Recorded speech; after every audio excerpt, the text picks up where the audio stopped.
Bwana msikilizaji, nikukumbushe sehemu tulioishia, japo pia nikupe hongera kwa kuwa na subira, na niendelee pia kukukumbusha tuendelee kuwa na uvumilivu, sawa kwa hiyo hii story bwana, msiwekea hasira, na itakapokuwa inaishia lazima tu nitakapokuwa naianza utakumbuka matukio yote. Kwa hiyo tuvumiliane, sawa? Nawapenda sana na mimi najisikia vibaya, sipendi kuona mkiwa mnalalamika sana kuhusiana na kuchelewa kwa history, sawa? Lakini tutajitahidi kwa kadri ya uwezo wetu, mimi na mtunzi, kuhakikisha kwamba inakufikia kwa wakati, sawa? Tuendelee kuvumiliana. Sasa bwana, tulipoishia kuna yule binti anaitwa Basra. Huyu Basra bwana alichukuliwa kama mdogo wa Yulia. Yaani hao wote ni wanasayansi, Basra na Yulia wote ni wanasayansi.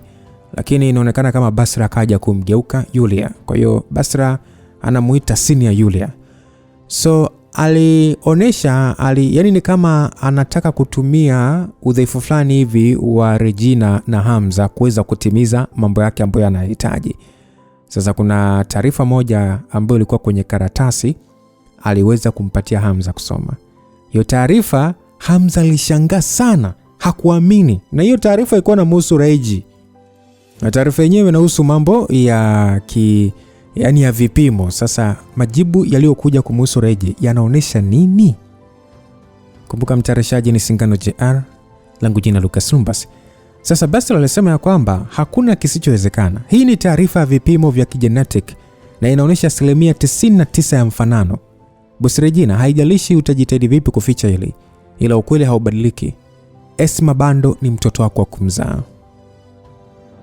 What? Msikilizaji, vipi, naona kubaliana na hii taarifa? Regina alijikuta aking'ata meno yake kwa nguvu, huku hali ya ubaridi ikitanda machoni mwake. Reji akasema kwamba sitaki kujali umetengeneza vipi taarifa feki, lakini mimi Regina ni mtu anayejitambua, sijawahi kuzaa. Basi Basra akasema kwamba kutengeneza senior, afu mbona ongei chochote? Aliongea Basra akimwangalia Yulia. Reji kusikia hivyo alishangaa na kumgeukia Yulia. Yulia muda huo alionekana kuwa katika hali ya kusumbuka, na alishia kuondoa nywele zilizosambaa usoni kabla ya kuongea. Yulia akasema kwamba hizo taarifa niliziacha kwenye mfumo wakati ule tulipokuwa tukifanya uchunguzi juu ya postman kupitia utambuzi wa DNA. Sasa tokea kipindi kile nilikuwa nikisita na kujiuliza kama niongee au nisiongee, kwa sababu sikuwa na maelezo ya kutosha kama ni swala la bahati mbaya au likoje. Basi baada ya Yulia kusema hivyo, Basra akasema kwamba bahati mbaya? Senior, kwa nini unasema ni bahati mbaya? Si wewe ulinifundisha na kusema kwamba katika sayansi hakuna majibu ya bahati mbaya. Ufanano huo wa vinasaba vya damu, hata kama ni bahati mbaya, lakini uhalisia wake ni 100%. Aliongea Basra. Akasema kwamba after nimekumbuka kipindi kile baada ya postman kutokea, Yulia ulianza kuonekana wa ajabu hivi. Nilikuuliza nini ulikuwa umepata kwenye utafiti mpaka ukaona unawaangalia Regina na bando kwa macho yasiyo ya kawaida. Kwa hiyo ulijua kabisa ni mama na mtoto kuanzia siku ile, si ndio? Basi Reji akasema kwamba sina mtoto wewe. Regina alihisi ni kama kifua chake kinakwenda kumpasuka. Ilikuwa ni ujinga kusema kwamba amezaa mtoto wakati bado Regina, mimi na wewe tunafahamu mpaka dakika hii Reji bado ni bikra. Kumbuka hata alipokuwa ameenda kule Dodoma, Reji tu alifanyia jani, alitumia tu pipi kijiti ya Hamza, lakini hawakuweza kufanya mambo mengine. Kwa hiyo Nyaka akasema kwamba Povla, nini sasa? Unasema huna mtoto, vipi kuhusu haya majibu ya DNA? Au unasema vipimo vya Yulia vina makosa? Aliongea Nyaka sura. Sasa Yulia akasema kwamba labda ni kweli kuna makosa. Nimefahamiana na Regina kwa miaka mingi sana. Kama angekuwa na mtoto, ningejua wakati wa kuzaliwa kwake. Kingine ni ngumu kuficha mimba kwa miezi 9. Ndio, haya majibu yana makosa. Nimekuwa busy na masuala ya kazi za kampuni kwa muda mrefu. Kivipi mtu asiwahi kuniona nikiwa na tumbo kubwa?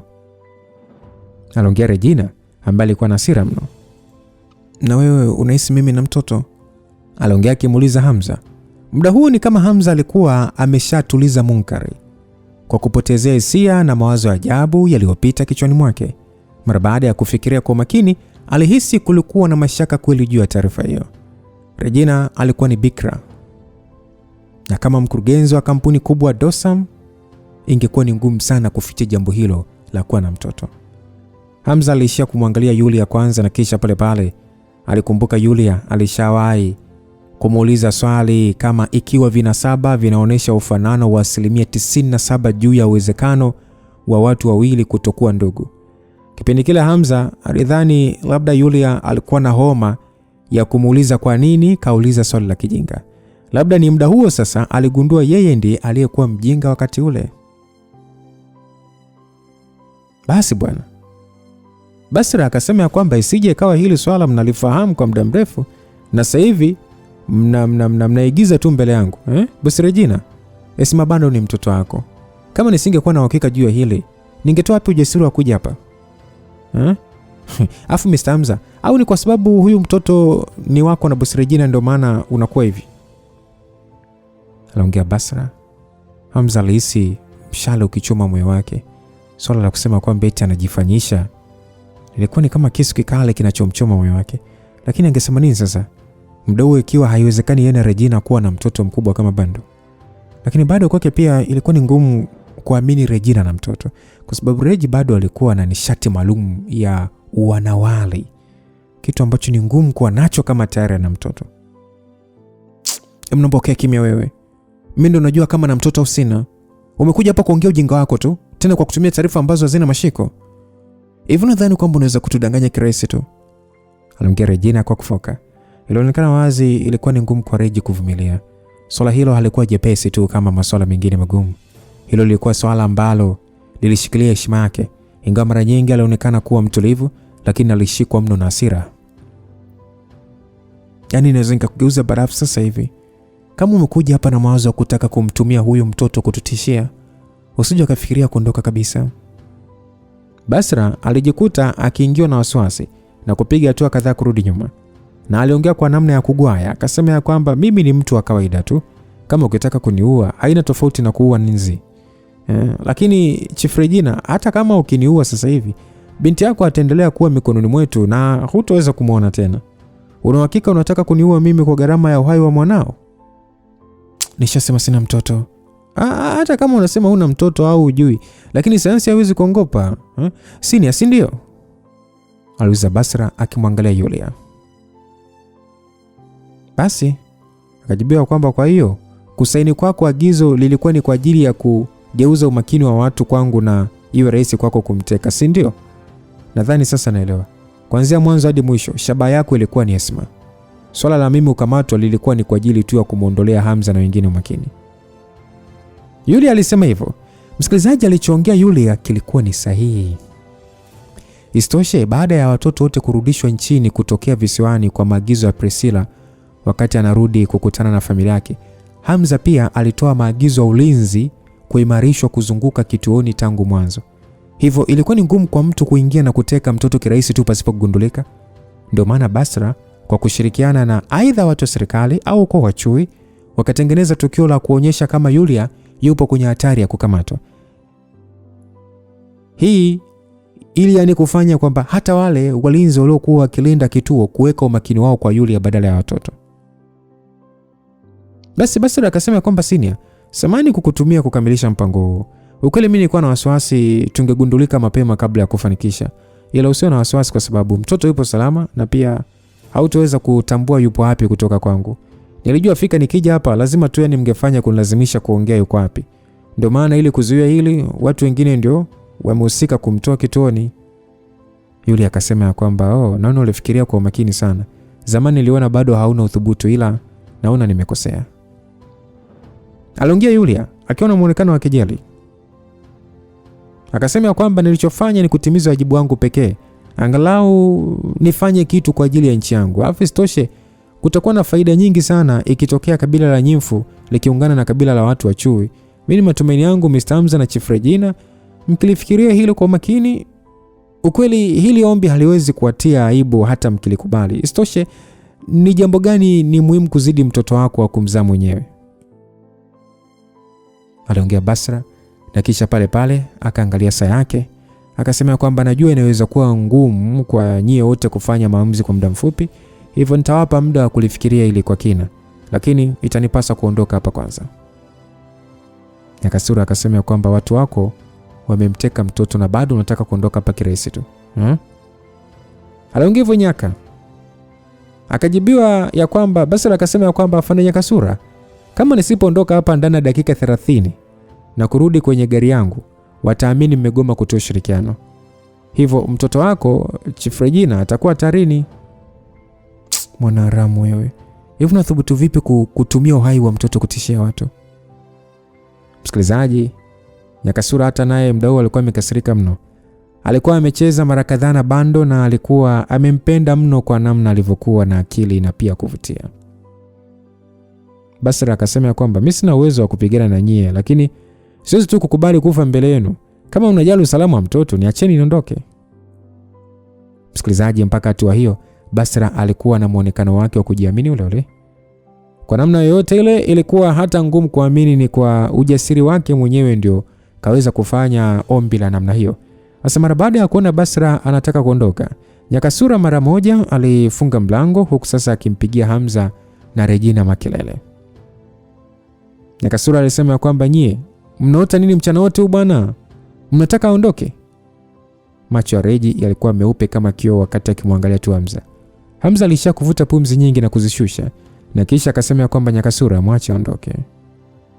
Basra kusikia hivyo alishia kutingisha kichwa kwa kushukuru, na kisha haraka sana akampita Nyakasura na kuondoka. Nyakasura aliishia tu kumwangalia Hamza kwa kutokuamini. Akasema kwamba ni mwanamke mdhaifu vile anakutishia mpaka unakubali kumwachia. Yones akasema kwamba pengine ni kwa sababu anaonekana kuwa mdhaifu ndio maana hakuwa mtu aliyewahi kumzingatia kwa miaka mingi. Nani ambaye angefikiri alikuwa ameacha mlango wa siri kwenye mfumo wa Yulia? Aliongea Yones. Yulia akasema kwamba Yones yupo sahihi. Nilimchukulia poa lakini hakuwa kawaida. Nyakasura akasema kwamba kwa hiyo nini sasa kinafuata? Wewe Hamza ongea basi chochote. Msikilizaji, Hamza alionekana kufikiria kwa muda na kisha pale pale akiwa na ukakamavu usoni alitoa simu yake na kupiga moja kwa moja kwenda kituoni. Na ni kweli waliweza kuthibitisha kwamba Bando hakuwa kituoni, ila wanajua amechukuliwa na watu wa taasisi ya Wizara ya Watoto kwa ajili ya kupiga picha za matangazo. Hawakuwa na uelewa kama alikuwa ametekwa. Ilionekana ni kutokana na janja hiyo tu ndio maana hakukuwa na taarifa za Bando kuripotiwa kutekwa. Mara baada ya kukata simu hiyo, Hamza alishatu kusema ya kwamba tutawazia masuala mengine baadaye.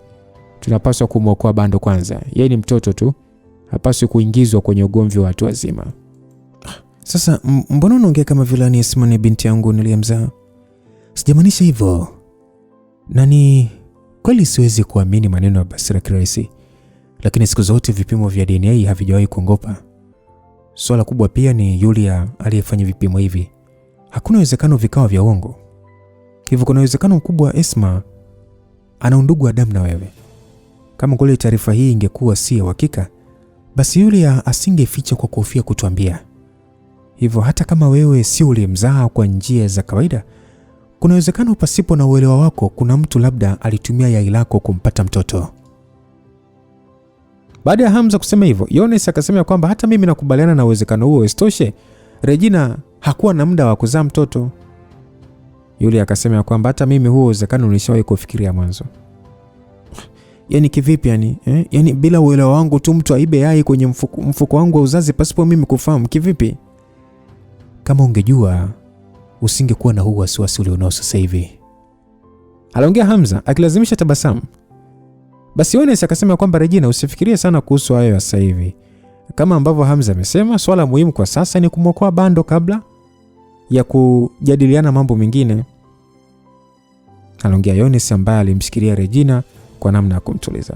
Hamza alifikiria kidogo na kisha pale pale alimgeukia Yulia akasema kwamba Yulia, kuna namna ya kumfuatilia Basra? Yulia akasema kwamba unataka kujua Bando alipofichwa kwa kumfuatilia Basra? Kwa sasa hii ndio njia pekee ya kujua Esma alipo. Kama ikishindikana tunaweza kufanya tu uchunguzi kwa kugua matukio ya kamera yaliyorekodiwa tokea muda anatekwa. Lakini hawa watu wanaonekana kujiandaa. Unajua pia tuna kitengo cha binamu, hivyo si rahisi kujua mara moja kupitia njia za kawaida. Baada ya Hamza kusema hivyo, Yulia akasema kwamba lakini pia kumfuatilia Basra itakuwa ni ngumu kujua Esma alipo.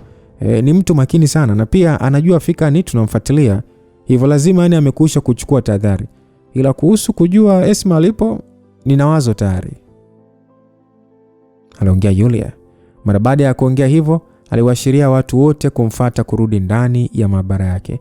Mara baada ya kuingia ndani ya maabara, Yulia alitoa laptop na kuanza kuifanyia kazi. Yulia alisema kwamba hii tarakishi inatumia mfumo wa ulinzi wa kipekee niliotengeneza mwenyewe. Ni ngumu kwa Basra kujua wala kudukua. Kwa kutumia tarakishi hii, hatofahamu chochote ninachofanya.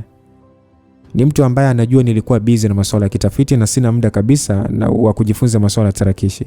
Huo ni udhaifu wake pia. Maana na mimi nilishatengeneza mfumo wangu kwa ajili ya nyakati za dharura. Baada ya Yulia kusema hivyo, Yones akasema kwamba wewe kweli ni Yulia halisi. Tayari ulishaandaa mpango wa kujilinda dhidi ya watu wako wa karibu. Aliongea Yones akitoa pumzi hisia.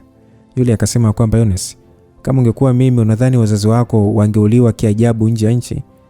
Kidogo tu nifie nje ya nchi, na hapa nyumbani pia ninao ndugu wanaotaka kuniangusha. Kwa hiyo ungekuwa mimi usingeamini mtu yote. Aliongea hivyo Yulia. Yulia akaambiwa kwamba Yulia, unataka kutumia teknolojia yako ya nanomites kuanza kumtafuta? Yulia akasema kwamba nitafanyaje hivyo wakati tayari Basra anajua mbinu hiyo? Nikishawasha mfumo wa hizo roboti za damu moja kwa moja atagundua na bado atakuwa hatarini.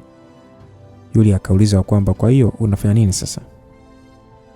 Hali fulani hivi ya ufahari ilijionyesha kwenye sura ya Yulia. Sasa Yulia akasema kwamba tokea siku niliyogundua Esma ana vinasaba vya damu vinaofanana na vya Regina, nilijua tu kuna swala itatokea baadaye. Hivyo mara tu baada ya Postman kufa wakati ule, nilimuingiza Esma chip maalum kwenye mwili wake kwa ajili ya kufuatilia vipimo muhimu vya afya yake na eneo alipo. Mara baada ya kusikia hivyo, watu walijikuta wakishangaa.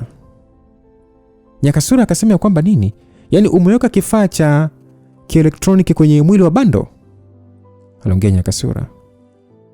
Na Nyakasura aliulizwa Yulia aliulizwa kwamba ni lini umefanya huo upasuaji? Wewe Yulia, yaani ulikuwa na nia gani kufanya hivyo? Ulishafikiri ni binti yangu, lakini ukaamua kunificha na pia ukaamua kutumia hata chip kwenye mwili wake kweli? Aliongea Regina aliyekuwa na wasiwasi. Basi baada ya Regi kusema hivyo, Yulia akasema kwamba hivi nyewe watu mnanionaje kwa mfano? Kwa hiyo mnadhani ni mbinu yangu sio sahihi? Sio chip kama mnazozijua nyie. Ni chip ya kibiolojia ambayo inaweza kuungana na mwili wa binadamu pasipo kuleta matatizo. Ni chip ambayo inajishikilia kwenye mrija wa kupitisha chakula kama gundi, na baada ya miaka 3 kupita inayeyuka yenyewe na kutoka nje kama uchafu. Mimi nilimpatia Bando pipi niliyounganisha na hiyo chip, na kutokana na udogo wake asingehisi shida yoyote hata baada ya kuimeza. Baada ya Yulia kusema hivyo, kila mtu alihisi ahueni kidogo, lakini kwa wakati mmoja walikubali uwezo wa Yulia wa kufikiria kitu cha ajabu namna hiyo mbele ya muda. Yulia muda huo alimwangalia Regina kwa macho yasiyoelezeka, na kisha akasema kwamba kuhusu mimi kutokusema chochote, huoni kwamba jibu lipo wazi? Nilijua fika kama nimeweza kugundua kuna uhusiano kati yako na Bando, niliamini mtu mwingine pia anaweza kufahamu hilo. Na ndio kama hivi amefahamika na watu wanatumia kukutishia. Afistoshe nilifahamu hata kama huyu mtoto sio wa Hamza, lakini kwa hisia alizokuwa nazo juu yako, bado tu asingefanya chochote kumdhuru. Unadhani mimi naweza kuropoka tu ile hali sijui hata kwa nini una mtoto? Na pia sikujua ni kwa namna gani Hamza angeweza kunielewa. Basi Regina alishia tu kunyamaza kimya. Ingawa maneno hayo hayakusikika vizuri, lakini bado yalikuwa na mantiki. Ukweli kimantiki, kama Regina ana mtoto na huyo mtoto sio wa Hamza, moja kwa moja kama angeongea Hamza angekasirika. Lakini muda huo si tu Hamza ambaye hajakasirika, bali vile vile ameamua kuweka mambo hayo ya mama na mtoto kando na kuamua kwanza kufikiria kumuokoa ili kujiepusha na zile dharau za kutishiwa na inzi. Muda huo Regina alisha kumwangalia Hamza. Anyway, kama una hasira unaweza kuzitoa tu, haina haja ya kuzizuia ndani kwa ndani. Kwa nini una hasira? Wewe mwenyewe hujui kwa nini una mtoto. Kwa nini una hasira na wewe? Basra ni mtu mdogo sana kwangu. Kama ningekasirika na kumuua, si ingekuwa ni sawa tu na kujishusha kuwa katika kiwango chake. Alichokifanya yule kilikuwa sahihi. Kutuficha kulikuwa ni kwa manufaa ya kila mtu. Na Esma ni mtoto ninayemfahamu. Mimi siwezi kukasirika kutokana na mkanganyiko wa taarifa ambao haujathibitishwa. Hivyo kwangu kwa sasa kumwokoa Esma ni kipaumbele, na mambo mengine ya ukoo wa Chui kuhusika katika hili yatafuata. Tutaongea hili la Esma taratibu tukishamwokoa, sawa?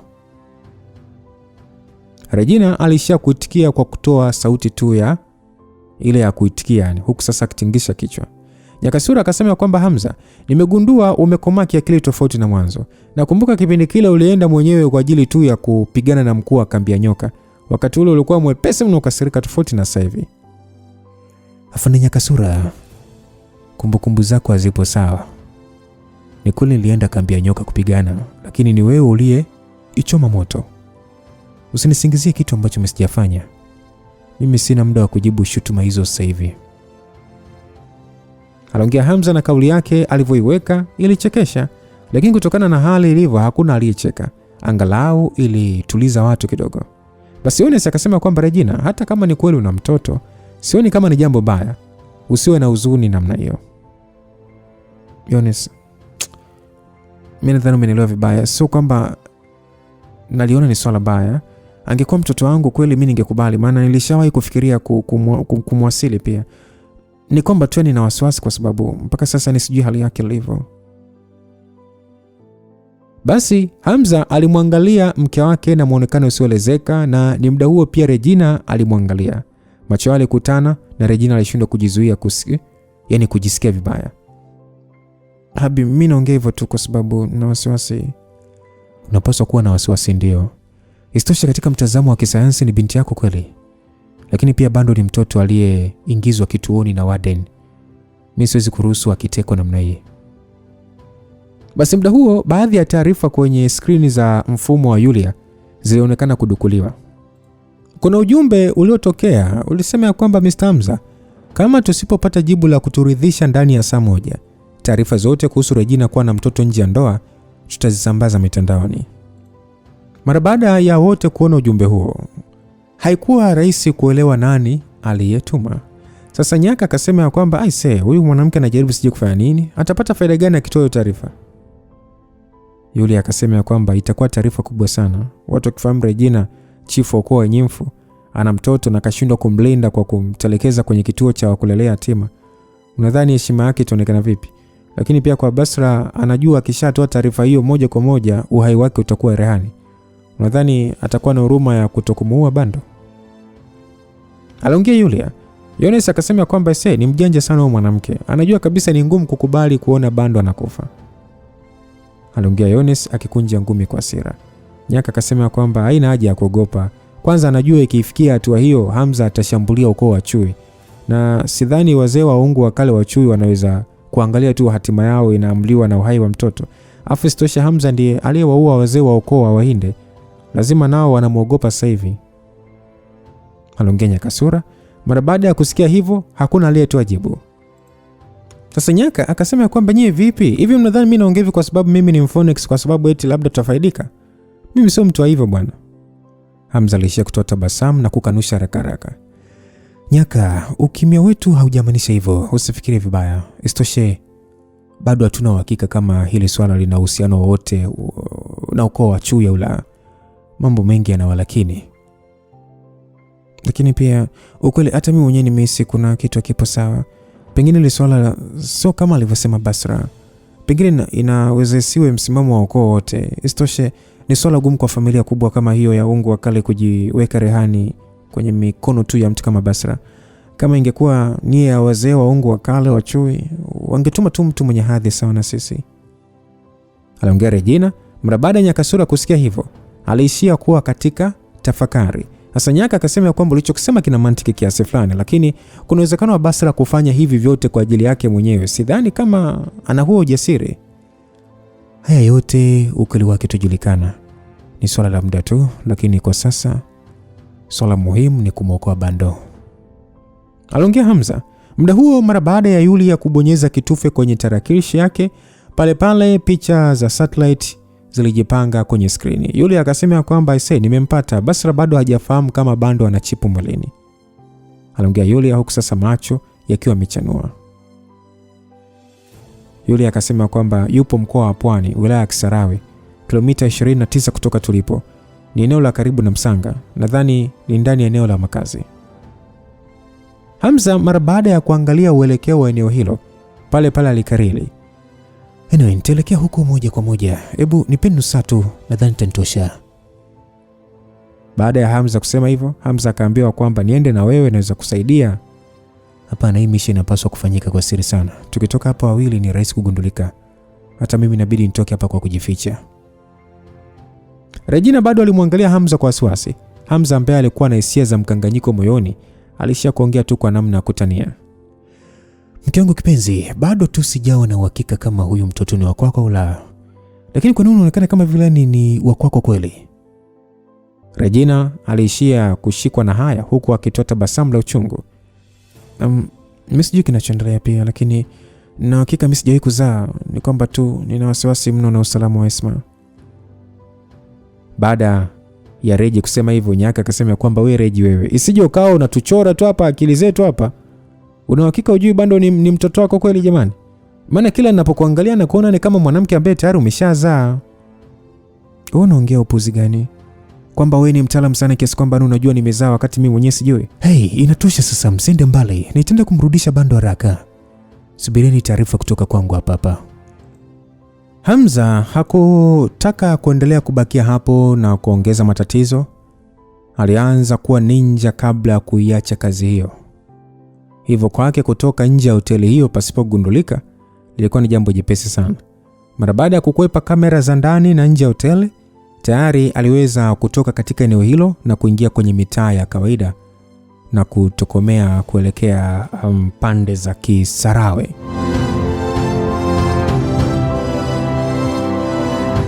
Ndani ya jumba la kifahari kando ya bahari, anaonekana mwanaume aliyekuwa amekaa kwa kustarehe kwenye kiti cha kuegamia.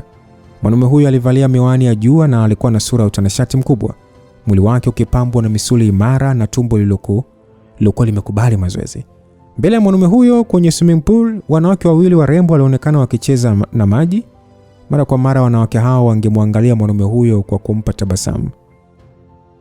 Basi mwanamke mmoja akasema kwamba Idris, njoo bwana na wewe. Mwingine akasema ndio Idris, tushaboreka kuwa wenyewe tu. Wanawake hao waliambizana kumuita mwanaume huyo. Yule mwanaume aliyefahamika kwa jina la Idris alishia kukunja midomo yake kwa namna ya kujisikia. Yule mwanaume akasema kwamba acheni kuwa na haraka warembo. Ngoja usiku uingie basi, nitacheza na nyie mpaka kupambazuke. Basi wale wasichana waliangaliana kwa kutoa vicheko vya chini chini huku akisema kwamba ahadi hiyo Idris. Msikilizaji, ni muda huo huo mwanamke mrefu mweusi alifika eneo hilo. Alikuwa na hali ya wasiwasi kidogo usoni mwake licha ya kutembea kwa hatua za kujiamini. Mwanamke huyo hakuwa mwingine bali ni Basra, ambaye aliishia kutingisha kichwa chake tu huku akitoa sauti ya pua kuitikia baada ya kuulizwa kwamba umerudi. Lakini kwa wakati mmoja alishindwa kujizuia na kuangalia wanawake warembo waliokuwa kwenye swimming pool. Idris aliuliza kwamba kila kitu kipo sawa. Basra akasema ndio, swala letu limeenda sawa. Wameniruhusu kuondoka bila ya kunifanya chochote. Inaonekana wanamjali sana mtoto. Basi yule mwanaume akasema kwamba kama ni hivyo ni vizuri sana. Aliongea yule mwanaume na pale pale alisimama kisha akawaita wale wasichana ambao walikuwa kwenye bwawa la kuogelea. Idris akasema kwamba hey Kelly, Sumaya, mnaweza kuondoka kwa leo.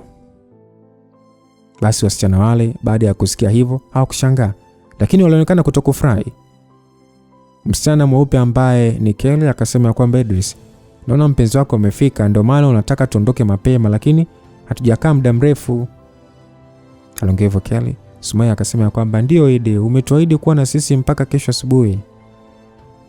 Lakini Idris aliwaangalia wanawake hao pasipo kutoa jibu, na walishia kujiondoa kwenye bwawa hilo wakichukua nguo zao kuondoka, wakimpita Basra kwa maringo. Ukweli ni kwamba wanawake hao wote walikuwa wazuri kumzidi Basra. Yeye alikuwa mrefu kidogo, lakini muonekano wake haukuwa wanawake wa kula nao bata, labda kujenga nao familia kwa mwanaume anayehitaji utulivu.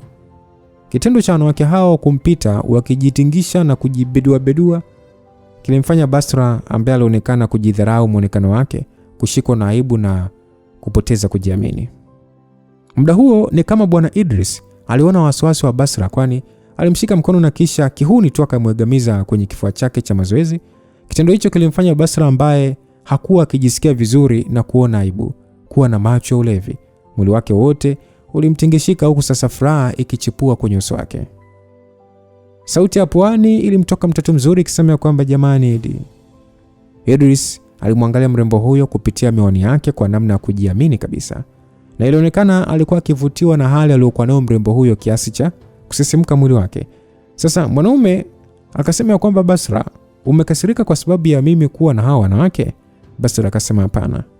Basi Idris akasema kwamba huna haja kujitetea bwana, wewe ni mpenzi wangu, kwa nini usiwe na wivu au nipendi? Binti akasema hapana, najua tu una mafunzo ya nishati, hivyo hamu yako na wanawake ni kubwa na mimi siwezi kukuridhisha peke yangu. Ni kwa sababu tu sikutoshelezi ndio maana. Idris akasema kwamba Basra, wewe ni mwanamke mwerevu na unayejua kujali. Ndio maana wewe ndio mpenzi wangu ambaye nataka uje kuwa mke wangu. Hawa wanawake wengine ni kama midori ya kuchezea tu. Basra akasema kwamba Idris, wewe ni mwanaume wa hadhi kubwa na wanawake wengi wanakupenda. Bado tu unataka kuja kunioa mimi, lakini sina urembo wa kutosha kama wanawake wengine. Basi Idris hakuongea neno lingine. Pale pale alimbeba juu mrembo huyo kisha akamtupia kwenye kiti cha kulalia. Haikuchukua muda mrefu, mambo yalifanyika ambayo yaliwapeleka katika ulimwengu mwingine kisia. Mara baada ya muda mfupi kupita, hatimaye eneo likawa kimya.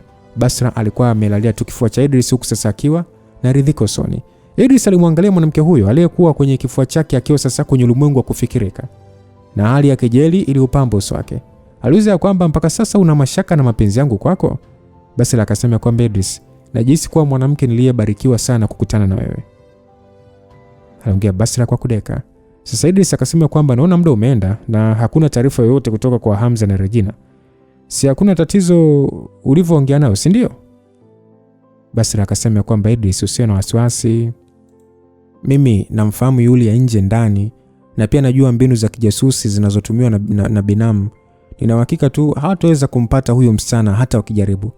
Kama bado watashindwa kukubaliana na ombi letu, basi tutatoa taarifa juu ya Regina kuwa na mtoto kwa ajili ya kuwapa pressure. Idris akasema, safi sana kipenzi changu Basra. Una busara sana. Mimi nashangaa tu watu kuwa vipofu kwa kushindwa kugundua msichana mwenye akili kama wewe kuwa msaidizi tu wa Yulia. Aliongea Idris akiwa na uso uliojaa hisia feki. Basra akasema kwamba labda ni kudra tu za Muumba kunikutanisha na wewe.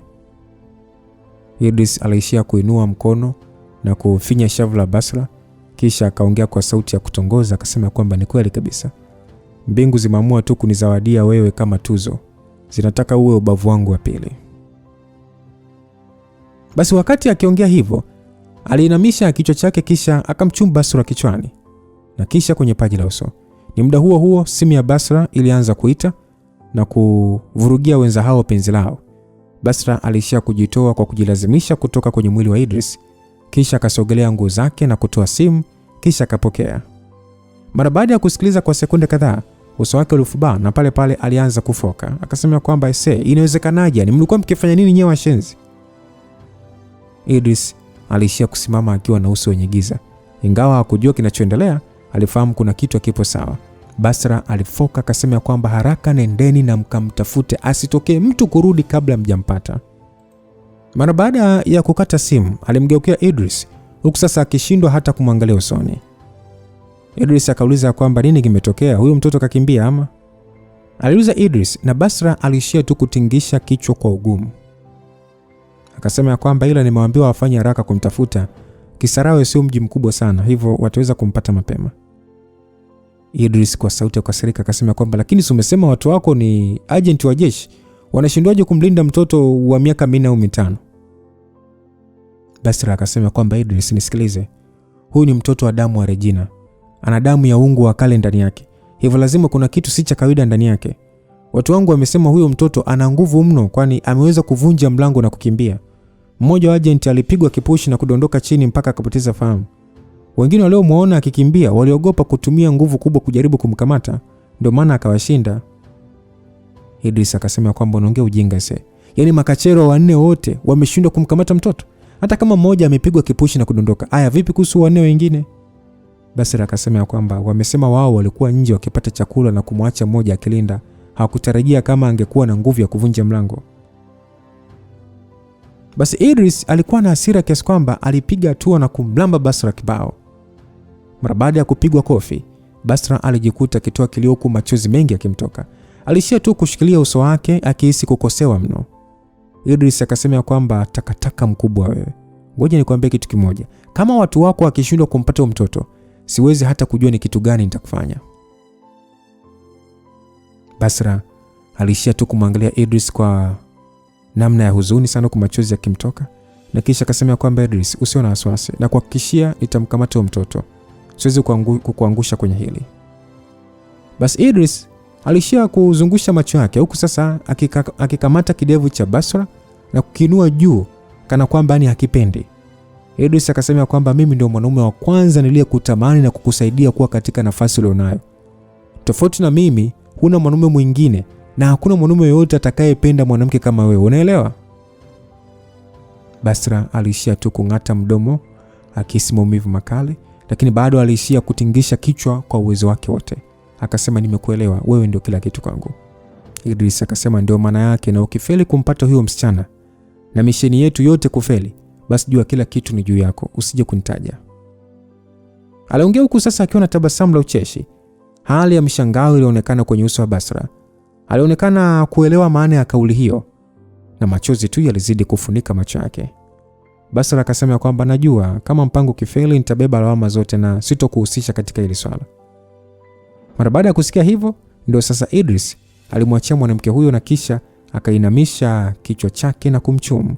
Akasema kwamba Basra, nakupenda sana mpenzi wangu. Basra naye akajibu, nakupenda pia Idris. Ni wakati wa mchana ndani ya mji mdogo wa Msanga, wilaya ya Kisarawe. Eneo hilo siku hii halikuwa na watu wengi sana kulinganisha na siku za soko, hivyo magari yalikuwa ni machache pamoja na watu. Katika eneo la kutokea mashariki kuelekea sokoni, alionekana mwanamama mnene hivi akifuta uchafu wa chakula kwenye meza katika mgawa wake baada ya wateja kumaliza kula. Ni muda huo, wakati mama huyo akiwa bize, ghafla aliweza kuona mtoto mdogo akija kuelekea kwake kwa namna ya kukimbia. Mama huyo kwa kumchunguza mtoto tu aliweza kukadiria umri wake haraka, kati ya miaka 4 au 5 hivi. Hata hivyo, ingawa eneo hilo lilikuwa na watoto wengi, huyo alimvutia zaidi hasa kutokana na sura yake iliyotakata mno na unene wake. Kwa lugha nyepesi, mtoto huyo alionekana kuwa mgeni maeneo hayo kwa muonekano wake wa uzuri. Msichana huyo alikuwa amevalia kisweta chepesi cha mikono mirefu chenye michoro ya rangi pamoja na kaptura iliyoacha miguu yake wazi.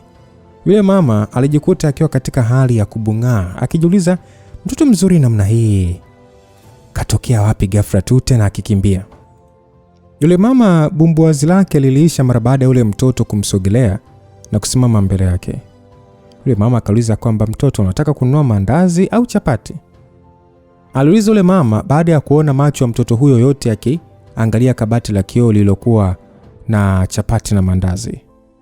Yule msichana akaongea akasema kwamba anti, nina njaa sana lakini sina hela. Aliongea yule msichana akimuita yule mama anti tena kwa Kiingereza. Ndio namna alivyozoea kuwaita watu wa umri wa makamo. Basi yule mama akasema kwamba jamani, haya njoo kae nitakuwekea. Aliongea yule mama akiguswa na kauli ile, huku sasa haraka akaenda kuchukua sahani na kutoa mandazi, kisha akampatia yule binti pamoja na juisi. Msichana yule mdogo alipokea hiyo keki na kisha akang'ata pande kubwa kiasi na kuanza kutafuna kiasi cha kufanya samashavu yake kutuna, huku sasa akimwangalia yule mama na tabasamu. Akasema kwamba asante sana auntie. Mama yule alihisi mtoto huyo alikuwa kizidi kumvutia na kuzidi kuwa na shauku. Yule mama akasema kwamba unaitwa nani mtoto mzuri na wazazi wako wako wapi? Mama yule alikuwa na hisia kwamba lazima wazazi watakuwa wamepoteza mtoto wao na labda wako busy kumtafuta. Mtoto akasema kwamba naitwa Esma Bando, sina baba wala mama. Basi yule mama akauliza kwamba sawa, kwa nini sasa uko huku peke yako? Mtoto yule alishia kutingisha kichwa chake kwa nguvu kama vile anafikiria, na kisha akasema kwamba kuna watu ambao walinidanganya nikaja nao huku, ila wakanifungia ndani ya chumba kisha wakaondoka kwenda kula, wakaniacha mwenyewe. Yule mama akasema alijikuta akishikwa na mshangao. Kwa namna alivyomwona mtoto huyo alijua kabisa hakuwa amedanganya. Pale pale alihisi lazima kuna utekaji umefanyika. Alifikiria kutoa taarifa kwa mwenyekiti ile kwa taarifa polisi, ndipo alipoweza kumuona ule mtoto akijificha kwenye meza ya plastiki chini. Mtoto akasema kwamba anti, wale watu wabaya wanakuja kunikamata. Alongeku sasa akipoteza kiupande cha keki iliyokuwa imebakia, akinyoosha mkono kuelekea alikotoka. Ni muda ule yule mama aliangalia uelekeo alikonyoosha kidole, na pale pale aliweza kuona wanaume watatu na mwanamke mmoja ambao hawakuonekana kama watu wa kawaida wakija kuelekea kwake kwa kasi kubwa mno. Watu wale wote walikuwa wamevalia suti nyeusi. Kwa uelewa wake alihisi pengine ni makachero wa kiserikali. Yule mama alishia kujifanyisha kuendelea kufuta meza ili kuwa wa kawaida. Hata hivyo wale watu mara moja walitembea na kuingia ndani ya mgawa wake na kumwangalia yule mwanamke kwa namna ya kumchunguza. Mwanamke akauliza kwamba, mama, za saizi umemwona mtoto mdogo wa miaka kama 4 au 5 hivi aliyevalia sweta la mikono mirefu, ni sweta jeupe hivi lenye michoro ya pinki na kaptura akipita maeneo haya? Yule mama akasema, mtoto. Yule mwanamke aliongea kwa namna ya kushangaa na kisha akatingisha kichwa akasema, hapana, sijaona mtoto yote akipita. Labda ni kwa sababu nilikuwa jikoni. Yule mwanamke mtikaji akasema, lakini kwa nini unatoka sana jasho usoni? Aliuliza yule mwanamke mtikaji kwa namna ya kukunja sura. Akasema kwamba joto kali tu, unajua kazi za jikoni zinavyochosha. Aliongea yule mwanamke akiwa na tabasamu hafifu. Basi yule mwanamke akasema kwamba sawa, pole kwa kazi, ila tunakuomba ikitokea umemwona mtoto anapita hapa, unapaswa kutuambia mara moja. Ni mtoto hatari sana. Amemuua mwenzetu. Aliongea yule mwanamke na kisha pale pale akatoa kitambulisho. Akasema kwamba sisi ni makachero wa polisi, sio watu wabaya. Mara baada ya mwanamama yule kusikia kauli hiyo, alijikuta akiogopa kiasi cha uso wake kufubaa. Akasema kwamba nini, huyo mtoto ameua mtu? Wakamwambia ndio. Unajua yuko wapi? Aliongea mwanajeshi mwingine, lakini yule wa kike mara moja aliingia kabisa ndani ya mgawa na kuangalia kwa kuchunguza. Pale pale aliweza kumuona Bando akiwa amejificha chini ya meza. Yule mwanamke akasema kwamba hey we, unajua ni mtoto mjanja sana hebu toka chini ya meza haraka, toka. Aliongea sasa akimshika nguo na kumvuta. Hata hivyo Bando alikuwa mwepesi mno. Mara baada ya kupinda kidogo tu, alichoropoka upande wa pili wa meza na kisha kutoka nje ya mgawa huo. Basi aliamrisha yule kachero wa kike akisema kwamba mkamateni haraka. Bando kwa namna alivyokuwa akikimbia haikuonekana kama vile alikuwa mtoto, kwani ndani ya muda mfupi tu makachero wale waliachwa mbali. Muda huo watu wengi walijikuta wakitokeza barabarani wakiangalia swala hilo kwa kushangaa, lakini hakuna hata mmoja aliyeingilia. Hata hivyo bado alikuwa ni mtoto tu, kwani muda mfupi tu alianza kukaribiwa na makachero wale. Yule kachero wa kike aliruka kwa nguvu kwa namna ya kupiga hatua kubwa na kwenda kusimama mbele ya Bando na kukinga njia. Bando alijikuta akisimama sasa akishika vigoti vya miguu. Alikuwa akipumua kwa nguvu huku uso wake wote ukiwa umeiva kwa kutoka jasho. Macho yake muda wote yalianza kujaa machozi ya woga, huku sasa akiwa na hali ya kupaniki na kushindwa kujua cha kufanya. Msichana huyo alikuwa katikati ya mtaa huo, akishindwa kujua kabisa kwa nini mambo yametokea. Alitamani kuona wazazi wake wakitokea kumsaidia, japo hakuwahi kuwaona wala kuhisi wapo hai. Watu wengi waliweza kujitokeza barabarani na kuangalia swala hilo, na walizidi kushtuka mara baada ya kumwona yule kachero wa kike akitoa fimbo ya shoti. Wengi walishikwa na mashaka na kujiuliza inakuaje watu wote hao wakashindana na mtoto mdogo namna hii. Tena yani kuonyesha kabisa ni kwamba kuna huruma. Basi kuna mwanaume mmoja aliyevalia kanzu ambaye alijitokeza barabarani akionekana kutokuridhishwa na swala hilo, akasema kwamba nyie mnafanya nini? Kwa nini mnamfukuza mtoto mdogo hivi? Asa kauli yake ni kama ilifanya baadhi ya raia pia kuwa na ujasiri wa kuanza kuongea kwa namna ya kuwalaumu wale watu. Yule mwanamke mara baada ya kuona watu wale wakizomea na kumshtumu, pale pale alitoa kitambulisho. Akasema kwamba sisi ni maafisa wa polisi, tupo hapa kumkamata mhalifu. Sogeni mbali na mtulie. Mara baada ya kupiga makelele hayo ya utambulisho, watu walinyamaza. Isitoshe watu wengi walikuwa wakiogopa mno polisi. Yule kachero wa kike baada ya kuona kuna utulivu, pale pale alipiga hatua kumsogelea Bando. Wale makachero wengine pia walikuwa wamezingira pande zote kuhakikisha kwamba hawampi nafasi ya kukimbia tena. Bando alijikuta akizungusha kichwa chake kuangalia kulia na kushoto, huku macho yake yakitoa machozi mengi, lakini bado hakuona uelekeo wowote wa kumwezesha kukimbia. Yule mwanamke kachero akasema ya kwamba kwani makini ana nguvu kubwa sana huyu. Yule mwanaume kachero alitingisha kichwa na ila anataka kumsogelea Bando kumkamata.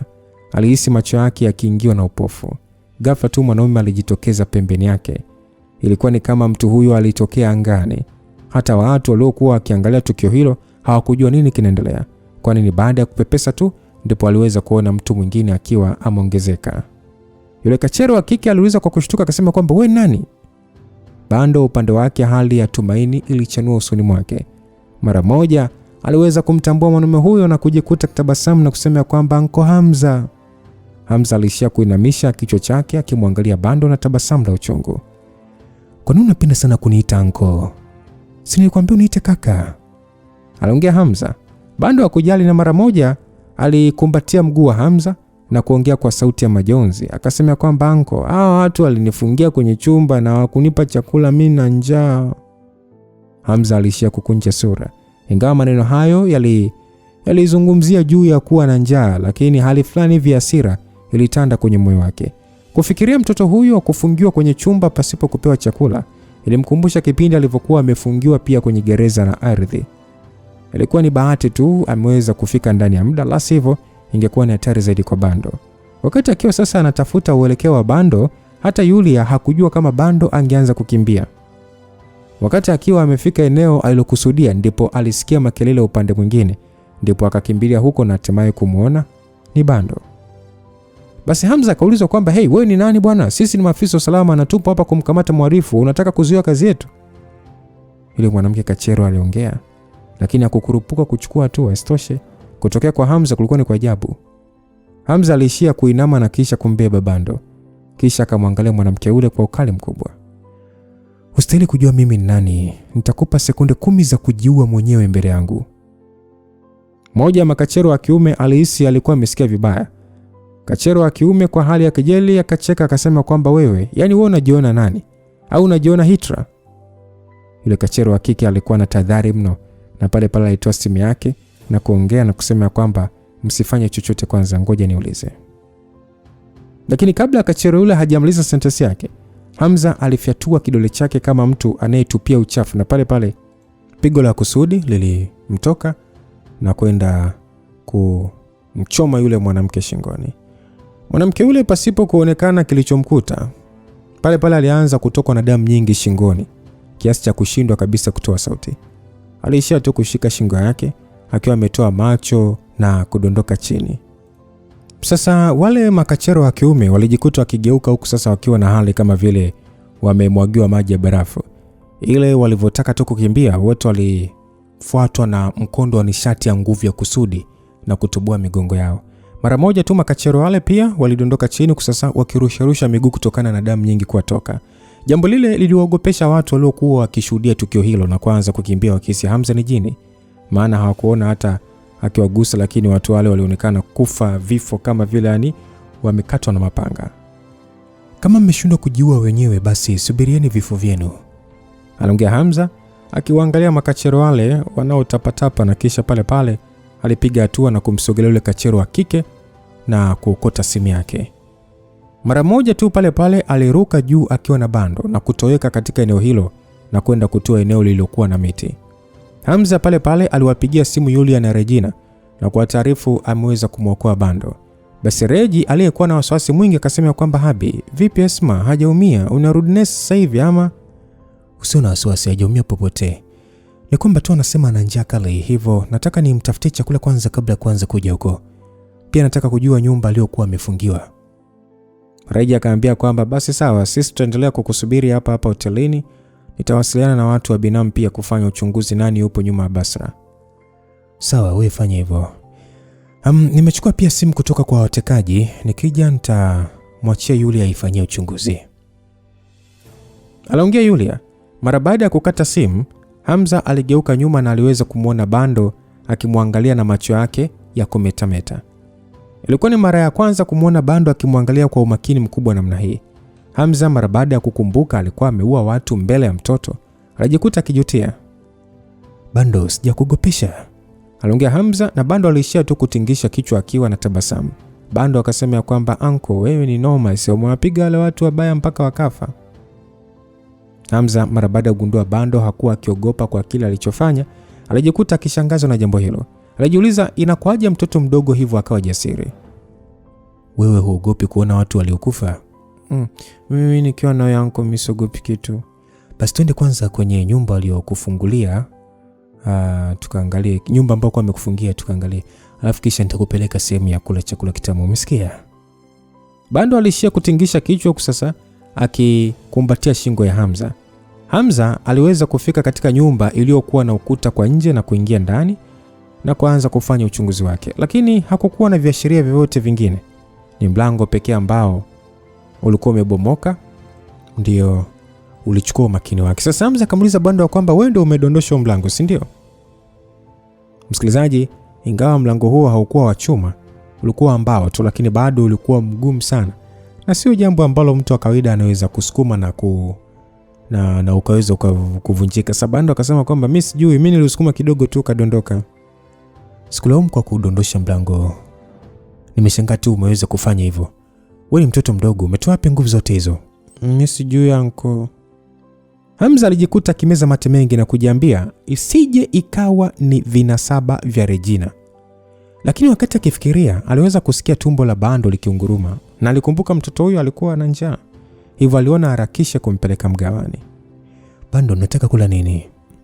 Mimi nataka kula donut zenye strawberry. Hamza alijikuta kakamauso. Alijiambia, si hata Regina anapendelea kula donut. Inakuaje wote wakapendelea kitu kimoja? Lakini tuwezi kupata hizo donut kwenye huu mji. Unakula kitu gani kingine? Mimi sijachagua, mimi sichagui chakula. Anayechagua chakula sio mtoto mzuri. Hamza alijikuta akiishia usemi.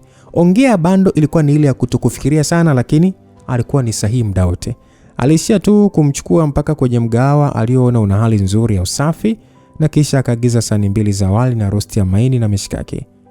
Bando mara baada ya kuwekewa sahani na maini juu alianza kula kwa spidi zote. Vipi, chakula kitamu?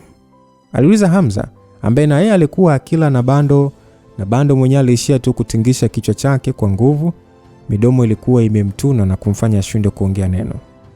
Kula taratibu usije kupaliwa bwana. Shushia na hiyo juice. Aliongea Hamza na tabasamu. Ingawa aliongea hivyo, lakini Bando hakupunguza kabisa spidi na kuendelea kula. Mdada ambaye ni bosi wa mgawa huo mara baada ya kusogea kutoa sahani alijikuta akimwangalia Hamza na Bando kwa namna kuvutiwa. Yule mwanadada akasema kwamba kaka, unafanana mno na binti yako, kuanzia nywele mpaka namna mnavyokula. Hamza kusikia kauli hiyo, alijikuta akiinua kichwa chake na kumwangalia yule mwanamke kwa mshangao. Mara baada ya kumwangalia Bando kichwa chake na pia namna alivyoshikilia kijiko, aligundua jambo la kushangaza kidogo. Bando pia alikuwa ameshikilia kijiko kama yeye. Na sio hivyo tu, pia nywele zake na za Bando zilifanana. Ingawa si kwa asilimia kubwa, lakini ilionyesha pia Bando alizaliwa na wazazi wenye mchanganyiko wa rangi, lakini uliofifia. Basi Bando akasema kwamba anko, asante, nimeshiba. Basi yule mwanadada akasema, kumbe sio mtoto wako, samani kwa hilo. Aliongea yule mwanadada huku sasa akiondoka. Hamza alijikuta akimwangalia Bando kwa makini na hisia fulani hivi za ajabu ziliovaa moyo wake. Ni kama vile kulikuwa na uzi wa moyo uliochomolewa kwenye moyo wake. Mara baada ya kumaliza sahani za wali na maini ya ng'ombe, Hamza alikodi taksi iliyowachukua kurudi Dar es Salaam. Mwanzo wa safari Bando alikuwa busy kushangaa mazingira kando ya Hamza, lakini nusu saa tu haikupita alipotelea usingizini kwa kulalia mapaji ya Hamza. Hamza aliishia kutoa kicheko cha chini chini, akijizuia kutokumharibia ndoto zake. Aliishia tu kunyoosha mkono wake huku akiendelea kuchezea nywele za Bando, na kila alivyomwangalia Bando hali ya upole ilizidi kuonekana usoni mwake. Mara baada ya kufika Dar, Hamza alirudi hotelini moja kwa moja na kuingia ndani ya maabara huku akiwa amemshika Bando. Mara baada ya kuingia ndani ya maabara hiyo, wanawake wote walimzunguka ukimtoa Yones. Wanawake wote waliokuwepo hapo walifahamiana na Bando, na hata Bando aliwatambua na kufurahi. Hata hivyo, muda huo hisia za Reji zilizidi kuwa katika hali ya mkanganyiko. Alikuwa na furaha mno kuona Bando amerudi akiwa salama, na alishia kuchuchumaa na kisha kumkumbatia kwa muda mrefu akimgonga Bando mgongoni kwa namna ya kumtuliza. Reji akasema kwamba nimefurahi kukuona umerudi salama. Bando hakujua nini kinachoendelea na hakujua kwa nini Regina alikuwa na wasiwasi namna hiyo. Aliishia tu kutoa tabasamu la kipole. Basi Bando akasema kwamba damu kubwa, mimi niko sawa. Uncle Hamza alikuwa na nguvu sana, ameua watu wote wabaya. Wanawake hao walishangaa kusikia hivyo. Moja kwa moja waliona ni kama Hamza ameweza kuuteka moyo wa Bando. Hamza aliishiwa na usemi tu kwa namna Bando alivyokuwa akiongea vizuri. Aliishia kumpa maagizo Amina kumchukua Bando kwa ajili ya kupumzika. Amina, hebu mchukue Bando na tafuta chumba kizuri kwa ajili ya kupumzika. Tafuta na vitu vizuri vya kula umpatie ale. Amina alitii maagizo na akamshika Bando mkono. Basi Amina akasema kwamba Esma, mjomba na dada wana kazi, twende nikupeleke ukacheze. Bando alionekana kuwa mtiifu sana, ingawa hakutaka kuondoka ndani hapo, bado alikubali kumwachia Hamza. Basi kwa Kiingereza akasema kwamba goodbye Uncle Hamza. Wanawake hao waliishia tu kushangaa. Reji alihisi pia wivu kwa kujiuliza inakuaje Bando anaonekana kumpenda sana Hamza. Mara baada ya Bando kuondoka, Hamza ilibidi sasa aulize, "Ase, vipi kuhusu Basra?" Regina mara baada ya kuulizwa swali hilo, uso wake ulizidi kuwa serious. Alijibu kwamba ingawa alijitahidi sana kujificha mbele ya mfumo wetu wa intelijensia, lakini bado tumeweza kupata taarifa za kutosha. Alafu Abi, angalia mwenyewe. Aliongea Regina kwa kumuonyesha Hamza taarifa ambazo zilikusanywa. Regina alimpatia Hamza tarakishi, wakati huo huo akimweleza kwamba sababu ya kwa nini huyu Basra alikuwa akijiamini na kupanda vyeo haraka ni kwa sababu ukoo wa Chui walimuingiza mwanafamilia wao anayefahamika kwa jina la Idrisa Mwenda kuwa mkuu wa kambi ya jeshi hapa Dar es Salaam. Sasa Idrisa ni mjukuu wa mmoja wa wazee wa Ungu wa kale anayefahamika kwa jina la Sogole. Kwa hiyo Idrisa anasifika mno kwa kuwa na muonekano mzuri. Wakati akiwa jeshini alipendwa mno kutokana na utanashati wake. Amesomea masuala ya habari na mitindo akiwa chuo na kampuni ya nguo kabisa hapa mjini. Mwanzoni hakupenda sana mambo ya wanajeshi, lakini hivi karibuni kwa kutumia ushawishi wa familia yake ya Ungu wa kale alirudi jeshini na hata kupanda cheo na kuwa kanali. Ndio aliyependekeza Basra kuchukua nafasi ya Yulia ya ukurugenzi wa kitengo cha utafiti wa silaha ndani ya jeshi. Kwa tumepata taarifa pia za Basra na Idrisa kuonekana pamoja katika maeneo ya starehe na hotelini. Inaonekana uhusiano wao sio wa kawaida. Kuhusu Idrisa kuhusika katika hili swala bado hatuna uhakika kwa kukosa ushahidi wa moja kwa moja. Hamza mara baada ya kusikiliza na kusoma taarifa hiyo aliweza kuelewa na kuishia tu kutoa tabasamu. Inaonekana huyu jamaa bado hakuridhika na nafasi yake ndani ya familia na kuendelea kufanya bidii ili kupata heshima za mababu. Baada ya Hamza kusema hivyo, Nyaka akasema kwamba yes, ni kama pia ulivyootea. Inaonekana kaamua kufanya hivi mwenyewe. Isitoshe ni ngumu kwa wazee wa Ungu wa kale kufanya jambo la namna hii. Basi Honest akasema kwamba alichokosea ni kuchagua tu adui ambaye sio wa level zake kwa kutaka kumtegemea mdukuzi pekee. Pengine wazee wa Ungu wa kale wangejua anachofanya, wangemzuia ili kuepuka kujidhalilisha tu. Alongeva Reji yule akasema kwamba usiongee kirahisi namna hiyo. Kama nisingemwekea Bando chip kwenye mwili wake, isingekuwa rahisi kumpata. Nyaka naye akasema kwamba naunga mkono kauli ya Yulia. Kama isingekuwa Yulia, ingekuwa ni hatari sana. Basi Hamza alishia kumtolea macho Nyakasura, maana alijua kabisa alikuwa akijaribu kupepea moto wake uwake zaidi. Isitoshe swala hilo halikuwa la kupigania kura kuhitaji mtu kunyoosha kidole. Yulia aliishia kwa kujivunia akimwangalia Regina. Lakini hakutegemea kuona Regina hakuwa na mpango wa kujibishana naye. Badala yake alitingisha kichwa kubali. Ya, ni kweli, kwa hili naomba nikushukuru tu. Aliongea Regina kwa dhati akimwangalia Yulia. Yulia hakuzoea kuona Regina akiwa mpole hivyo na alishia tu kupunga mkono. Akasema kwamba huna haja kunishukuru, nimefanya kwa ajili ya mtoto na sio wewe. Mara baada ya kuona kwa mara ya kwanza Regina na Yulia wakikubaliana jambo, alijikuta akishukuru sana kwa kuona swala la Bando limesaidia kidogo. Kwa hiyo yuko wapi Basra na huyo Idrisa? Tumeshapata eneo walipo. Idrisa yupo hapa da na amekodi nyumba ya kuishi Kigamboni. Basra amekata tiketi ya kurudi Dodoma sasa hivi na ndege ya TCL. Pengine anaogopa tukimpata. Kwa hiyo unamaanisha kwamba mpaka sasa umeshindwa kugundua kama hawa wawili wanashirikiana au la? Ndio. Lakini mbona kama hili swala lipo wazi juu ya ushirika wao? Ushahidi unaojaribu kutafuta labda tayari alishaufikia. Lakini kama tukimshuku tu huyo Idrisa pasipo ushahidi na tukamuua, tutakuwa na tofauti gani na watu waovu wanaoua watu wasio na hatia? Baada ya Reji kusema hivyo, Yulia akasema kwamba Regina, hebu acha kujiona kuwa mtakatifu sana hapa. Hivi nadhani sijui mbinu zako za kibiashara kwa kutega washindani wako na kuwazima kimya kimya. Tofauti ya Yone, sidhani kama kuna mtu mwingine anaweza kujiita mzuri katika ile eneo. Au unasema huna dhambi uliofanya? Aliongea Yulia. Yone sikusikia, alihisi aibu kidogo huko akijitetea, akasema ya kwamba mimi pia na dhambi zangu jamani, lakini Regina upo sahihi. Kama kweli tunataka kumpa adhabu huyu mtu, tunapaswa angalau kumkamata kwanza na kumuoji. Inawezekana pia kukawa na watu wengine nyuma yake wanahusika. Hemu acheni kubishana. Nitatuma watu wangu wa Bafudili kwa ajili ya kuwakamata wote. Kuhusu watu wa Chui, kama wasiporidhishwa na hili, mimi nadhani mke wangu unaweza kuambia tu kilichotokea. Sawa. Mara baada ya kukubaliana hivyo, Hamza mara moja alipiga simu na maninja wanne walienda moja kwa moja kuwakamata Idrisa na Basra kwenye nyumba aliyopo na kisha kuwapeleka kwenye nyumba ya Yulia ambayo ipo maeneo ya Kigamboni kwa ajili ya mahojiano.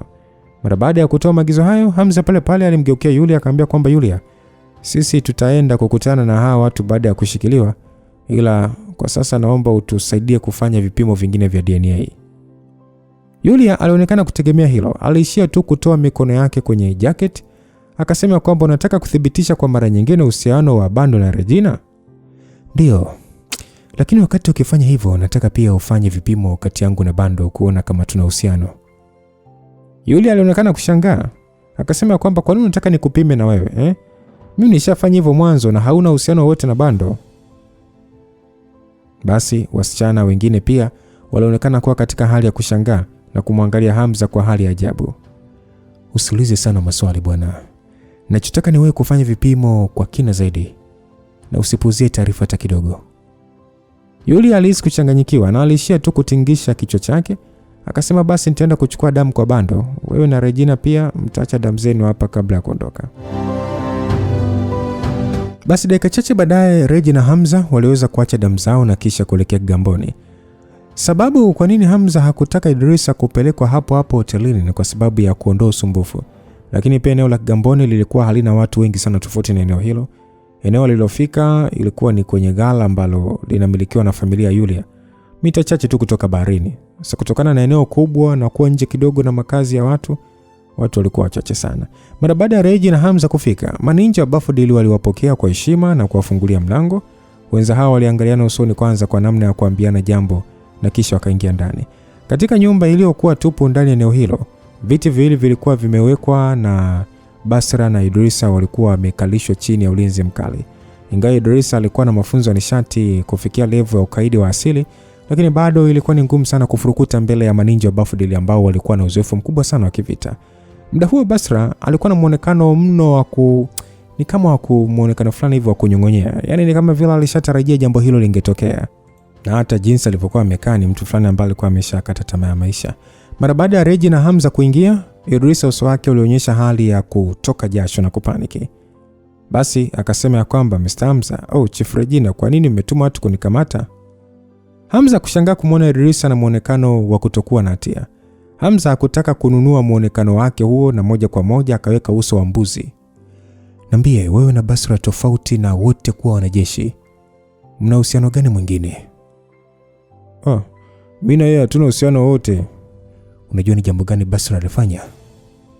Kwani alifanya jambo gani Mr. Hamza? Huyu mwanamke alifanya jambo baya kwako ama? Mimi sijui chochote. Mimi ni mwanaukoo wa Ungu wa Chui. Ingawa mimi sijawahi kukuona ana kwa ana, ila nafahamu wewe ni mtu mwenye nguvu kubwa mno. Kivipi sasa mimi nishirikiane na mtu wa kawaida hivi kukuchokoza? Aliongea Idrisa akiwa na muonekano kama kweli vile hakuwa amehusika. Hata hivyo Hamza alitingisha tu kichwa kumuelewa alichokuwa anaongea, na kisha pale pale akamgeukia Basra. Bosi wako anakataa kwamba hausiki wala kufahamu juu ya hili swala, lakini masharti yako ilikuwa ni sisi kukubali kuwaomba Chui msamaha. wewe huoni kama maneno ya bosi wako hayaridhishi kabisa? Mimi nifanye hivyo tu nikifikiria kama nitaweza kufanikisha mpango huu na kweli kuomba msamaha, basi moja kwa moja watu wa chuo watakuwa na deni na mimi na kunisaidia katika kazi zangu.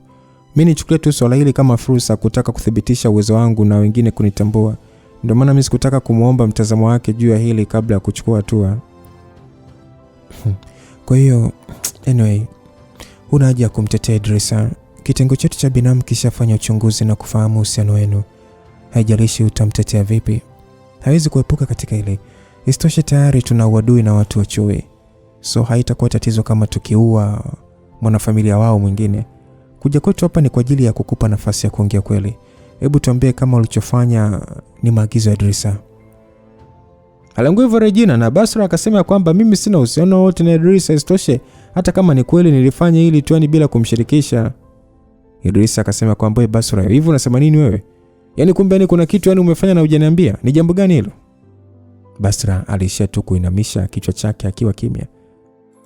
Msasikia, kama umeshindwa kuongea kweli basi tutamchukua huyu Idrisa mwenyewe. Tutampatia mateso makali ya ongea kweli na kisha tutamuua na kumtupia baharini. Idrisa akasema kwamba Mr. Hamza, mnanisingizia tu. Mimi sihusiki, mimi ni kweli nisijui chochote. Regina na Hamza hawakumjali hata. Walichojali ni kuona Basra akiacha maigizo yake na kusema kweli. Walijua fika kama kweli Basra amefanya kila kitu mwenyewe, basi kwa muda kama huo hatujali sana usalama wa Idrisa kwa sababu atakuwa ni mwanamke katili. Lakini kama aliagizwa kufanya kila kitu na kubali kwa sababu ya mapenzi yake kwa Idrisa, basi hatakubali kuona mwanamume huyo akiteswa mpaka kufa. Ilikuwa ni kama walivyotarajia, kwani pale pale waliweza kuona Basra akifanya jambo. Hata hivyo muonekano wake ulikuwa ni kama ule wa mwanamke kichaa. Basi akasema kwamba kama mmekuja kwa ajili ya kutuua na sio kunisikiliza, basi tufeni tu wote. Aliongea na pale pale ghafla tu alisimama kama kichaa na kusogea mbele aliko Hamza na Reji. Hamza pale pale aliweza kugundua hatari na mara moja alipiga makelele akisema kwamba kaeni mbali. Wale maninja wa Bafudili walikuwa macho mno, kwani haraka sana walifyatuka ndani ya eneo hilo kuelekea pande za nje. Sasa muda huo Hamza alimkumbatia Regina huku sasa wakati mmoja akimsukuma Basra kurudi nyuma asiwafikie. Kilichofuatia ulikuwa ni mlipuko mkubwa sana wa bomu. Sauti kubwa ya kuumiza masikio iliweza kusikika katika ngoma za masikio ya Hamza na Regina, huku sasa nyumba yote ikiporomoka. Mpaka vumbi na moshi vinapopungua, eneo hilo liligeuka kutoka kuwa nyumba na kugeuka kifusi. Ni muda huo eneo ambalo alikuwa amesimama Hamza, matofali yalisambaratishwa kwenda mbali na walionekana Hamza na Regina wakiwa wamesimama huku kukiwa na tabaka la barafu iliyowafunika juu na kuwafanya waonekane kama wapo ndani ya hema la kioo. Hamza alishia kumwangalia Regina kwa mshangao mkubwa. Ukweli hakuwa ametegemea kama Reji angefanikisha kujiwekea ulinzi katika wakati mfupi kama huo. Hata kama alihakikisha Regina hakuwa hatarini, lakini bado aliona mwanamke huyo aliweza kujilinda mwenyewe. Hamza alishia kuhisi mke wake alikuwa amekuwa sasa na hakuwa mwanamke tena anayehitaji ulinzi wake. Ingawa alihisi kushukuru kwa hilo, lakini bado alihisi unyonge. Sareji akasema kwamba habi, kumbe huyu Basra alikuwa na bomu mwilini. Alongevu Regina ambaye alishindwa kuamini kama mwanamke wa kawaida kama huyo angekuwa na mawazo kichaa mpaka kujitegeshea bomu la kujitoa mhanga. Reji akasema kwamba afu mbaya zaidi ni bomu zito mno na hatari. Inaonekana alishajiandaa kufa tangu mwanzo pamoja na sisi. Basi muda huo wakati wakiongea waliweza kuona mawe yakisogea kidogo na mkono kuchomoza kwenye kifusi cha vumbi. Alikuwa ni Idrisa ambaye alikuwa akipiga makelele ya maumivu, akihangaika kujitoa kutoka kwenye rundo la matofali yaliyokuwa yamemfunika. Mikono yake yote ilikuwa na damu nyingi ikitoka. Alikuwa pia na mafunzo ya nishati na pia kitendo cha kuwa nyuma ya Regina aliweza kuzuia nguvu kubwa ya mlipuko kutokumfikia. Ndio maana hakupata madhara sana. Hasa mara baada ya kutumia nguvu zake za nishati na kujitoa kwenye kifusi hicho, alishia kwenda kupiga magoti mbele ya Hamza na Regina na kisha akasema kwamba Mr. Hamza pamoja na Chief Regina, tafadhali naomba mniache niondoke.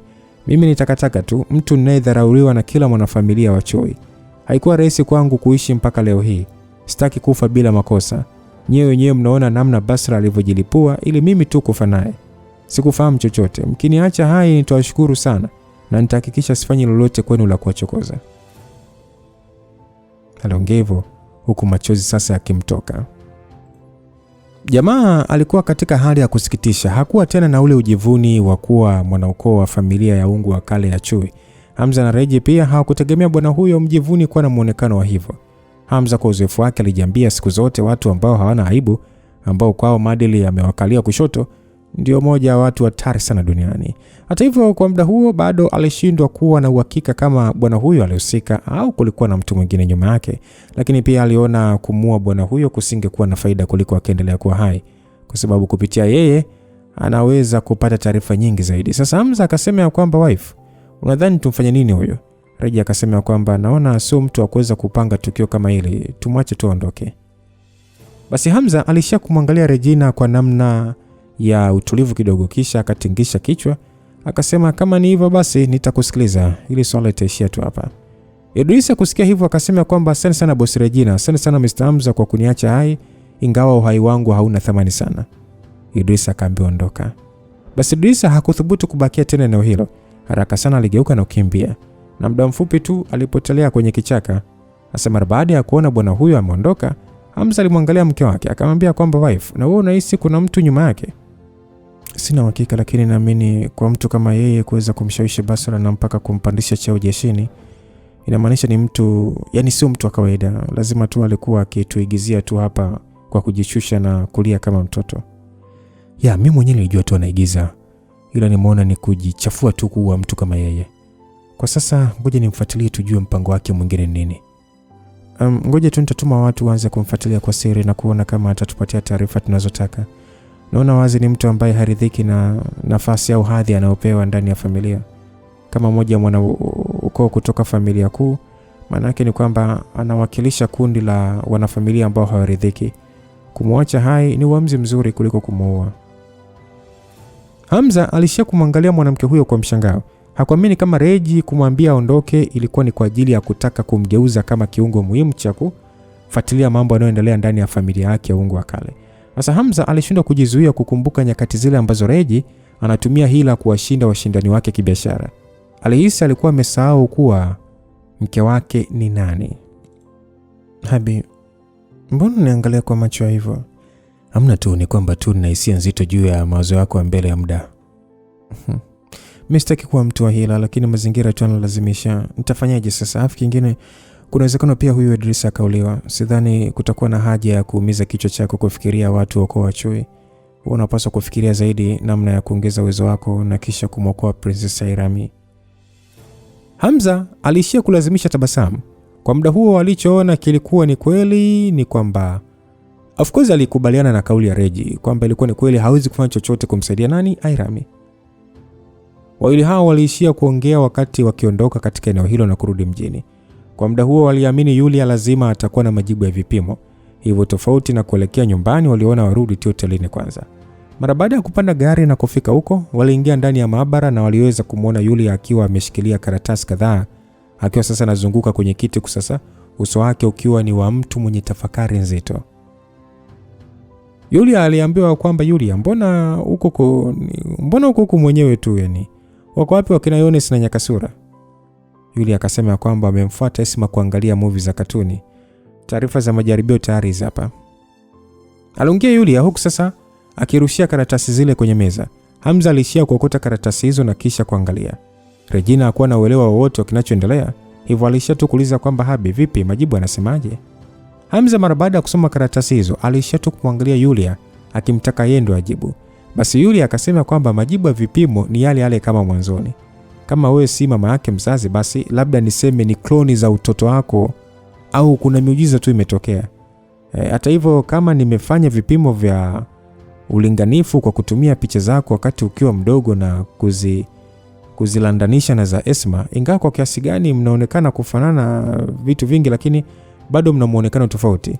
Maana yake ni kwamba Esma sio kloni. Aliongea Yulia huku sasa akifungua picha kadhaa kutoka kwenye kompyuta. Picha zilionekana zilikuwa ni za, yani picha ambazo zilikuwa zinaonekana muda huo zilikuwa ni za Regina akiwa ndani ya kituo cha kulea yatima wakati akiwa mdogo sana, pamoja na za Esma. Yulia alionekana kutumia software ya kujaribu kuzipambanisha picha hizo na za bando, lakini muonekano wao ulikuwa tofauti kabisa. Basi Reji akasema ya kwamba kwa nini ukachunguza picha zangu za utotoni? Yulia akasema ni wazi tu watu wengi muonekano wao wa utotoni unabadilika kadri wanavyokuwa wakubwa. Hivyo kama ingekuwa Esma ni kloni au kopi yako, maana yake angekuwa anafanana na wewe wakati wa utoto wako, aliongea Yulia. Sasa mdogo Hamza alishamaliza kuangalia majibu ya ulinganifu kati ya Bando na Regina, na sasa alihamia kwenye vipimo kati yake na Esma. Na kusoma ripoti hiyo alikuwa na ile sura ya kama nilivyodhania. Yulia alikuwa naye ameshamaliza kumpa maelekezo Regi, na Hamza akasema kwamba Yulia, hata wewe umeweza kugundua kitu? Hamza aliweza kuona taarifa hiyo, na kuna baadhi ya sehemu ambazo Yulia alikuwa amezizungushia na wino. Sasa msikilizaji, hapa majibu kwa wakati huu ni Hamza na Yulia ndo wamefahamu. Yaani Hamza kuna kitu amekihisi na ndicho alichokuja kukikuta kwenye ripoti. Na ndio maana ameuliza Yulia kwamba hata wewe umeweza kugundua kitu? Sasa je, msikilizaji, majibu haya sasa tutakapokutana sehemu inayofuata, je, ni kweli yatakuwa vile ambavyo wewe unahisi? Majibu yameshatoka kuhusu Esma Bando kati ya Regi na Hamza. Kumbuka Hamza alipokuwa kula na Bando, baada ya kumwokoa, yule mhudumu alimwambia kwamba huyu ni mwanao. Sasa wakati huo ndo Hamza kushtuka kuanza kumkagua, na aliona kuna vitu vingi anafanana naye. Na kama majibu yatatoka kwamba Esma Bando ni mtoto wa either Hamza au Regi, huyu Esma Bando atakuwa amepatikana vipi? Tukutane sehemu inayofuata msikilizaji, na kuomba sana weka kumbukumbu hapa tulipoishia, sawa? Niseme tu God be with you till we meet again. Bye bye.